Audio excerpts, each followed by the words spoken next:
Nossas mudanças climáticas. É pra já e é com você. Toda terça, um novo episódio na voz de Heloísa Fischer.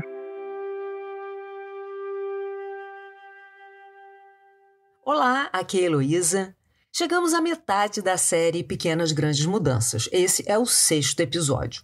A série sugere ações relativamente fáceis de introduzir na rotina pessoal, como resposta aos enormes desafios que as mudanças climáticas nos colocam.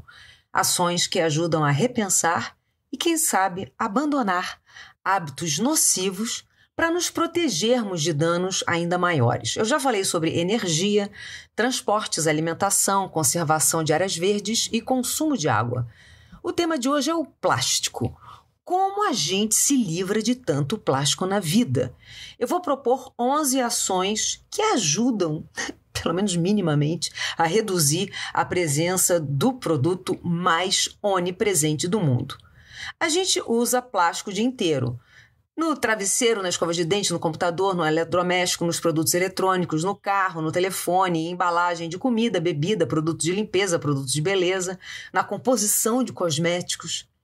Quando o plástico se degrada, ele vira microplástico e se infiltra em todos os lugares do planeta. Do alto do Everest à profundeza dos mares, do leite de vaca à constituição das nossas células. Dizem que a cada mês o nosso corpo recebe a quantidade de microplástico equivalente ao peso de um cartão de crédito. Você pode estar pensando assim, mas espera aí, esse podcast é sobre mudança climática. Plástico tem alguma relação com o aquecimento global? Impacta o regime climático? Olha, relação direta, assim, de causa e consequência não tem. Mas acontece que tanto o plástico quanto grande parte dos gases de efeito estufa emporcalhando o nosso ar tem a mesma origem, o petróleo. Plástico é feito de polímeros derivados do petróleo e do gás metano. E além dessa relação de origem no petróleo, é importante a gente lembrar que a crise climática está inserida em um quadro sistêmico de degradação que inclui, entre outros fatores, a extinção de plantas e animais, que é a perda de biodiversidade, e a poluição plástica. Ou seja, tá tudo no mesmo pacote. O mais louco e irônico é que o plástico foi criado para proteger a natureza e virou um dos piores problemas ambientais, prejudicando várias formas de vida, inclusive a nossa. A palavra plástico vem do grego plásticos, que significa capaz de ser moldado. Desde a antiguidade já existiam plásticos naturais, como o chifre, o casco de tartaruga, a borracha, que eram moldados para fazer objetos. No século XIX, a escassez de marfim e casco ameaçava a existência de elefantes e tartarugas, levando inventores a criar materiais alternativos, primeiro naturais e depois totalmente sintéticos, como foi o plástico criado em 1907. E nas décadas seguintes, gigantes do petróleo e da química passaram a usar resíduos da extração de petróleo e gás para fabricar plástico. E o mundo começou a se entupir de plástico. Mais de 16 mil produtos químicos são usados para fabricar plástico. Isso mesmo, 16 mil. Muitos desses químicos se soltam dos plásticos e entram no nosso corpo, entram no ambiente natural. Um exemplo é o bisfenol A, ou BPA, que está presente em potes tipo Tupperware, garrafa, revestimento interno de lata, tampa, mordedor de bebê, no poliéster usado para roupas. E o que dizer de todas as embalagens e vasilhas plásticas que soltam microplástico e substância tóxica quando se aquecem? E não precisa ser só colocando no micro-ondas, não.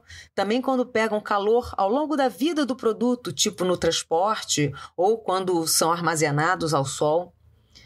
O consumo mundial de plástico passou de 500 milhões de toneladas por ano, sendo que 80% disso viram resíduo. E sem mudança urgente, esses resíduos podem quase triplicar até 2060, chegando a 1,2 bilhão de toneladas anuais. E aquele papo de reciclar a embalagem plástica tá valendo? Olha, vale. Mas esse esforço individual não pode mascarar o tamanho do problema, né? Achando que se todo mundo reciclar, a gente se livra da toxicidade plástica. A escala bizarra da onipresença do plástico requer uma ação tão robusta e tão ampla quanto essa onipresença. A ONU vem tentando criar um acordo internacional com força de lei para combater a poluição por plástico, inclusive nos oceanos. Esse tratado é considerado o mais importante instrumento internacional desde o Acordo de Paris sobre o Clima. Era para ter sido ratificado em 2024. Quando eu gravei esse episódio, em julho de 25, tinha expectativa de uma reunião decisiva em algumas semanas, né, para avançar com o tratado, que sofre uma pressão absurda do lobby petrolífero. Esse tratado global coloca limite na produção e determina a taxa. Para você ter uma ideia, a indústria do plástico ela é bilionária. Ela fatura cerca de 700 bilhões de dólares por ano. Plástico tem existência tóxica e a gente precisa reduzir a nossa dependência dele. Claro que a solução passa por política mundial, nacional, por empresa produtora de plástico assumir os malefícios que causa, ser responsabilizada, por novos produtos que substituam o plástico sintético, por mudanças nos valores e na cultura das sociedades e também por transformações no comportamento individual. E aí a gente chega às ações individuais, né? Repensar o nosso uso do plástico é entender esse quadro geral tão tóxico e optar pela proteção da nossa saúde e da saúde dos nossos entes queridos. É concretizar um modo de viver mais sábio e mais respeitoso com o ambiente natural e com a nossa própria vida. Eis então 11 ações que dá para você encaixar na rotina sem grandes traumas. Claro, elas só estão lidando com uma pequena parte do problema, né? Porque o plástico ele é onipresente. Aí a gente ia precisar, sei lá, de várias horas de podcast para listar uma parte do que você pode fazer, né? Mas bora lá. Ação número 1, e sei lá, talvez a principal, é você substituir recipiente doméstico de plástico por recipiente de vidro, aço inox e outros materiais. Recipientes de plástico liberam micropartículas e também aquelas substâncias tóxicas, como o BPA. A coisa piora quando o plástico passa por aquecimento. Por exemplo, quando você aquece no micro-ondas aquela refeição congelada em embalagem plástica, derrama aquela sopa no copo de plástico do liquidificador, aquece água em chaleira elétrica de plástico, você está se entupindo de microplástico e de substância tóxica nociva. Essas eu venho incorporando aos poucos, venho trocando as coisas na minha casa. Aí agora algumas ações para evitar embalagens de uso único, aquelas que só têm utilidade uma vez. Ação número 2. Usar suas próprias sacolas reutilizáveis e ser vocal a esse respeito. Leve sempre a sua sacola reutilizável, especialmente as dobráveis, que elas são práticas, né? Cabem na bolsa, no bolso. Essa é uma mudança simples e eficaz. E vai além. Fala sobre isso, questiona o uso de sacola plástica, mesmo essas sacolas que se chamam de recicláveis, porque muitas vezes o apelo da sustentabilidade é mais marketing do que a realidade, né? Ação 3. Comprar alimentos a granel. Prefira comprar frutas e legumes desembalados, em vez de comprar aquele mamão formosa partido ao meio, embalado no isopor e no papel filme. Compre o mamão todo, escolhe o menor. Leva vasilha de casa para colocar os produtos que você compra a peso e precisam de embalagem. Essa eu já incorporei também. Ação número 4. Preferir embalagens ecológicas que se decompõem rápido. Pois é. Plástico e isopor mantêm a comida quente, né? Evitam vazamento de líquido, mas fazem mal à saúde. Mudar para embalagem ecológica requer ter mais produtos assim no mercado, né? Você poder pagar mais caro, porque eles custam mais, e também pressionar os fornecedores para trocar. Agora, umas ações que têm a ver com itens de higiene. Ação número 5. Usar sabonete em barra, shampoo sólido e outros produtos sem plástico. Essa é médio difícil, talvez seja médio fácil, né? Porque dá para fazer. Já tem muita oferta de produto de higiene em barra. Eu, por exemplo, adorava lavar a mão com sabonete líquido embalado em plástico. Fácil de encontrar em farmácia. Primeiro eu troquei para a versão em barra. Aí depois eu passei a usar uma outra marca que vem no vidro. Mas aquela válvula dosadora é de plástico, né? Não tem jeito, né? Então é melhor usar a barra mesmo. Ação número 6. Evitar itens descartáveis. Eliminar barbeador de plástico, né? Lembrando que a boa e velha lâmina tipo Gillette, que os nossos pais e mães usavam, continua existindo, né? Usar escova de dente de madeira, eu já troquei a minha.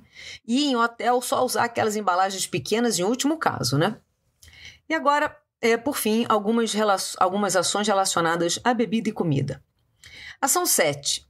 Evitar bebida engarrafada em plástico. Essa é quase impossível, né?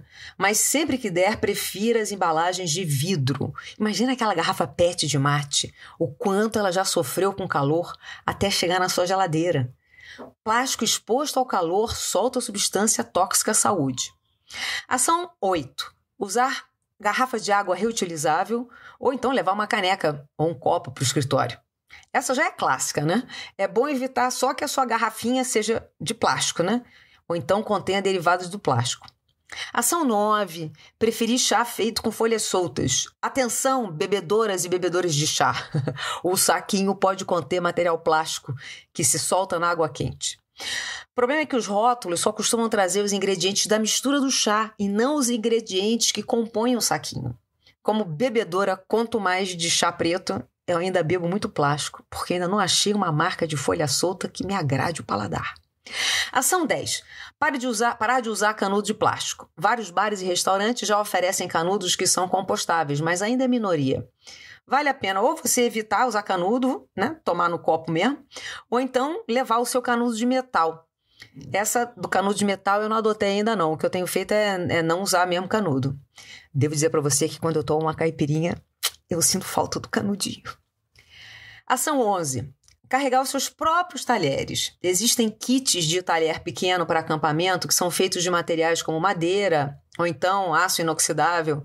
Essa eu ainda não implementei, mas acho que vai ser a minha próxima ação, assim, antiplástico.